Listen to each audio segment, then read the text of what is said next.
Il m'a fallu 43 années pour passer de petit garçon sage à écouter bien ce qu'on lui demande, à envoyer tout bouler et à plus respecter le système, mis à part à mon système et à mes croyances et à la vie dans la nature comme j'ai aujourd'hui en Grèce. Je vais te partager dans cette vidéo 3 phases de ma vie où j'ai pu surmonter blocage par blocage ce qui s'est passé pour que tu puisses avoir des clés aussi toi aussi de ton côté. La première chose, c'est la première phase, c'était la partie donc de l'enfance, de l'adolescence, quand tu commences à être adulte, parce que c'est là où tu es avec ta famille, tes proches, tes parents, tu es avec tes professeurs à l'école et c'est eux qui vont te mettre beaucoup d'injonctions dans ta tête. Et c'est vrai que moi, je suis dans une famille très modeste où on était très militaire. Mon grand-père a fait sa carrière dans le militaire, mon père a passé aussi quelques années dans l'armée. Et du coup, je me suis retrouvé à aller à toutes les cérémonies où on me disait quoi faire, comment faire. Il fallait que je sois bien sage, que je suivais ça comme il faut pour pas faire de bruit. En même temps, en parallèle, on allait à l'église tous les dimanches, j'étais servant de messe, donc là aussi, beaucoup de rigidité. Et à partir de ce cadre, de cet environnement familial où j'avais beaucoup de restrictions et peu de possibilités de m'exprimer, j'ai choisi par rapport à ça, une école hôtelière, donc aussi avec du cadre, de la rigueur, où forcément, tu te retrouves à 16 ans avec un costume, donc aucune liberté d'expression, c'était assez strict. Ça m'a apporté beaucoup de rigueur, donc ça c'est le point positif. C'est vrai que la rigueur, le dépassement de soi, être le meilleur possible pour soi, pour donner le meilleur service possible, du coup ça je l'ai gardé du coup parce que c'est quelque chose qui est très fort, très puissant et ça m'a apporté cette exigence que j'ai toujours à l'heure aujourd'hui avec moi et avec ma famille. Euh, En parallèle de ça, parce que la vie est toujours très bien faite, il y a toujours un équilibre. C'est vrai qu'il y avait ce côté rigide, mais de l'autre côté, j'avais ce côté nature parce que je faisais de l'équitation quand j'étais plus jeune, que j'ai dû arrêter quand j'étais au lycée parce que ça rentrait plus trop dans mon planning. Et j'ai une copine qui avait une amie aussi qui était enceinte et qui pouvait plus monter son cheval qui s'appelait Eclipse. Et du coup, elle m'a demandé si ça pour dépanner pendant la grossesse si je pouvais monter Eclipse. Et du coup, je l'ai fait volontiers parce que du coup, ça m'a permis de retrouver ce contact avec l'animal, avec le cheval, avec la nature, parce que du coup, il était près d'une forêt, donc j'étais souvent en forêt, près des ruisseaux, etc. Ça me ressourçait. Et quand l'enfant est né, elle m'a demandé si je pouvais continuer à le monter, parce que du coup, elle avait moins de temps avec le nouveau-né. Et ce que j'ai fait volontiers, qui m'a permis justement d'avoir cet équilibre entre ma vie super chargée, entre ma vie de famille et amis, l'école, le travail, parce que du coup, il fallait que je gagne des sous, donc je travaillais. Et en parallèle, ce côté nature qui me permettait de me ressourcer, d'être dehors, de pouvoir justement retrouver l'énergie pour pouvoir accomplir tout ça. Donc, peu importe de là où tu pars, en fait, même si tu es paramétré par rapport à tes parents, par rapport à ta famille, par rapport à l'école, il y a toujours possibilité de modifier ça par la suite parce que c'est avec tes actions, avec ce que tu fais au quotidien qui permet de pouvoir évoluer. La deuxième partie, ça va être les 15 années de l'employé que j'ai été. J'ai essayé toujours d'être l'employé modèle, forcément, par rapport à la rigueur que j'avais. Toujours le meilleur, toujours être exigeant avec moi-même, toujours dans la perfection, toujours dans la maîtrise, parce que c'est ce que j'avais appris. Mais c'est vrai que ce n'était pas forcément l'idéal, parce que du coup, je ne vivais pas pleinement les choses. J'avais toujours une sorte de masque sur moi, et ce qui ne permettait pas de pouvoir à moi au véritable Christophe de pouvoir s'exprimer. Et du coup, moi, mon rêve à ce moment-là, c'était que je voulais travailler sur les bateaux de croisière. Donc, j'ai décidé de pouvoir partir. Mais comme je n'ai pas trouvé tout de suite de travail en Angleterre, j'ai fait une saison en Suisse qui m'a permis après de pouvoir rebondir en Angleterre parce que moi, mon objectif, c'était travailler pour la société Cunard. Et ce qui est rigolo, c'est que j'ai rencontré une copine là-bas qui a fait qu'à un moment donné, j'étais dans le dilemme parce que du coup, mon anglais a augmenté. J'ai pu être embauché dans la société Cunard, la société de compagnie la compagnie de croisière avec laquelle je voulais travailler. Et je me suis retrouvé dans le dilemme, qu'est-ce que je fais? Est-ce que je pars? Est-ce que je reste? Est-ce qu'elle va m'attendre? Est-ce que moi je vais l'attendre? Comment ça va se passer? Et c'est vrai que pour moi, là, ce qui s'est passé à ce moment-là, c'est que pour moi, ce qui était le plus important, c'était vraiment cette relation que je commençais avec Lisa, donc ma femme actuelle. Et c'est vrai que j'ai fait ce choix-là qui est a priori le bon, puisque du coup on s'est mariés, on a eu nos enfants, on vit toujours ensemble depuis 2006, donc on a fait notre bout de chemin ensemble. Et c'est vrai que Des fois dans la vie, tu penses que ton objectif c'est ça et il faut savoir arriver à recalibrer tes objectifs en fonction des opportunités que tu as. Et là pour moi clairement, j'avais trouvé, ma femme, mon âme sœur, tu peux l'appeler comme tu veux, peu importe, mais c'est vrai que pour moi à ce moment-là, c'était vraiment ça qui était important. Et comme en Angleterre, j'avais une hygiène de vie qui était déplorable parce que, je travaillais dans le bar, donc je travaillais tous les soirs, tous les week-ends. Je faisais souvent des mariages, donc du coup le soir je rentrais à 3 4 heures du matin. Là-bas on boit beaucoup d'alcool, on fait beaucoup la fête, donc j'étais vraiment d'ailleurs quand on regarde les photos, je suis blanc, on dirait un fantôme tellement j'étais vraiment déconnecté, j'étais vraiment dans le monde de la nuit et qui est vraiment néfaste pour le corps. Et c'est vrai que je sentais au fond de moi que j'étais en train de mourir à petit feu. Et quand ma femme elle a fini ses études, à ce moment-là, je lui ai dit, écoute, moi je peux plus l'Angleterre, faut qu'on bouge de là.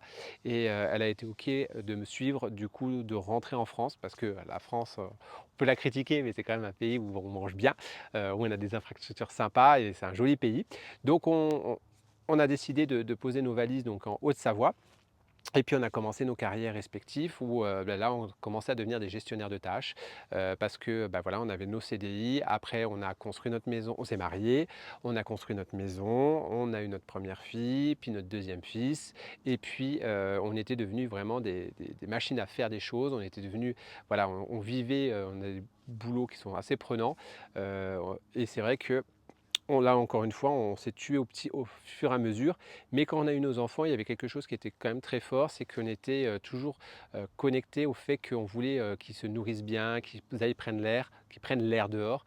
Et c'est ce qui fait que bah, tous les dimanches matins, on allait au marché, le marché pour avoir nos légumes frais, qu'on cuisinait directement derrière pour préparer les petits pots de notre fille et puis de notre fils. Et après, ils ont mangé comme nous, donc c'était beaucoup plus simple parce qu'on a toujours une alimentation assez naturel, toujours fait maison. On n'a jamais acheté des plats tout faits, c'est vraiment pas dans notre démarche. Et vraiment avec des produits de qualité. On était vraiment toujours dans cette démarche-là et c'est ce qu'on a fait avec nos enfants. Et en parallèle des plats, bah, c'est vrai que nous, on voulait qu'ils passent du temps dehors, donc on sortait au parc, on sortait voilà, à la montagne, on allait se promener pour qu'ils soient le maximum dehors, pour qu'ils puissent justement jouer, être en contact avec la nature. Ça, c'était vraiment important pour nous. Avant, nous, on avait plus tendance à le faire parce qu'on était tellement fatigués que c'est tellement plus simple de rester à la maison, affalé dans le canapé ou affalé dans son jardin sans sortir. Mais quand on a des enfants, on a quelque chose qui nous réanime à l'intérieur de nous. On fait les choses par amour pour eux. Alors des fois, c'est vrai qu'on fait beaucoup pour eux, mais on donne tellement d'amour que finalement et puis c'est un mal pour un bien parce que ça nous a permis de nous reconnecter.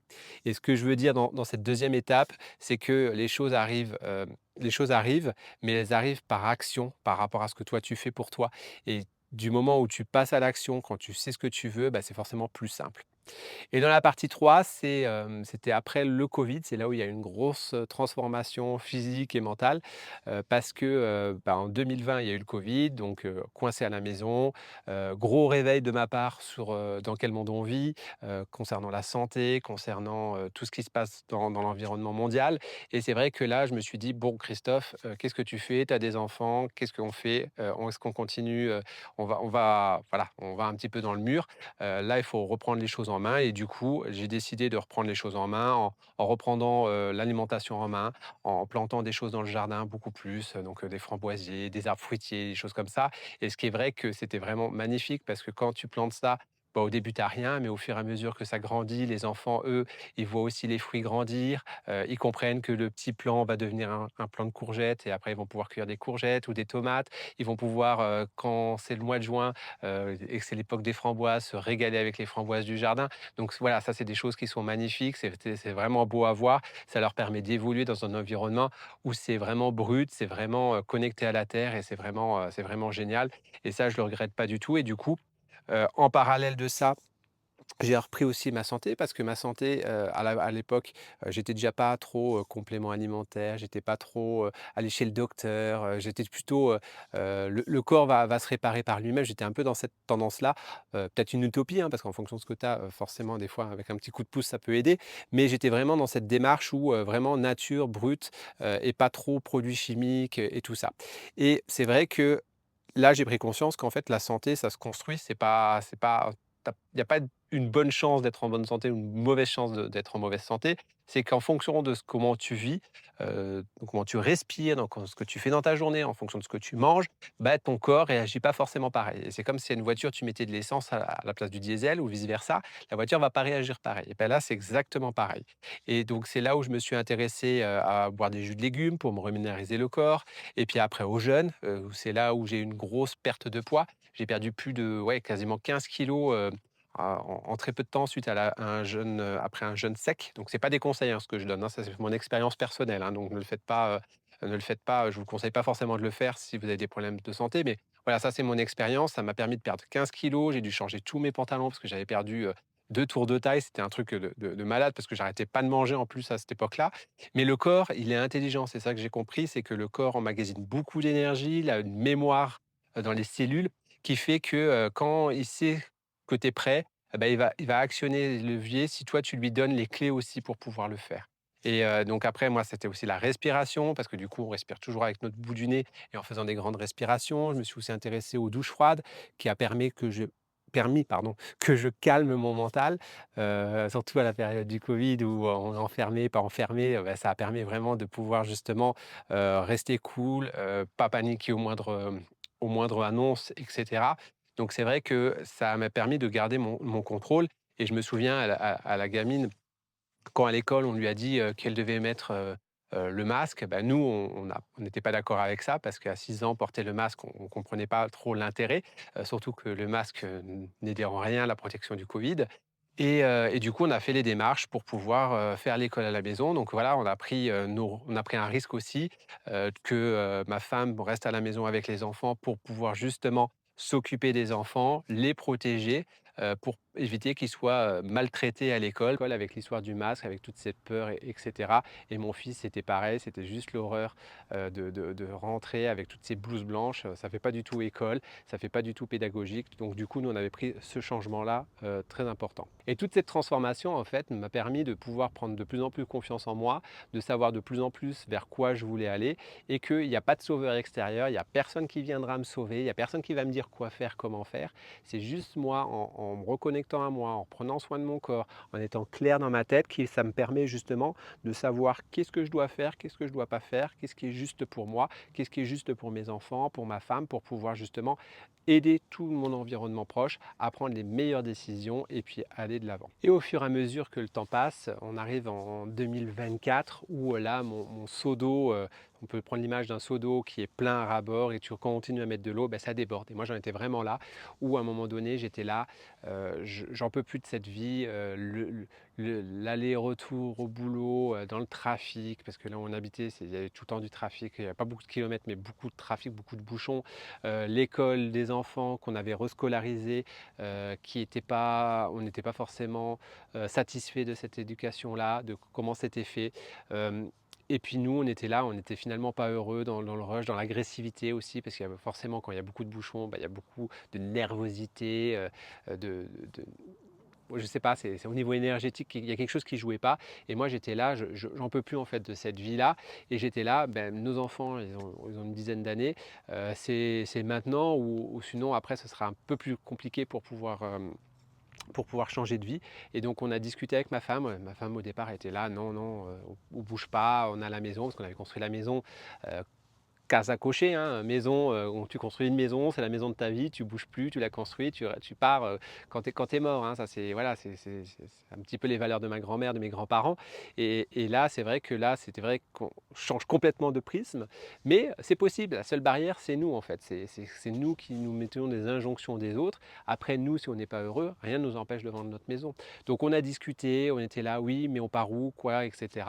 Et puis pour moi, ce qui était une évidence, c'était la Grèce, parce que la Grèce, pour moi, c'est un pays que j'aime beaucoup. Je l'ai découvert quand j'étais en stage en BTS, où j'ai passé 4 mois en Crète.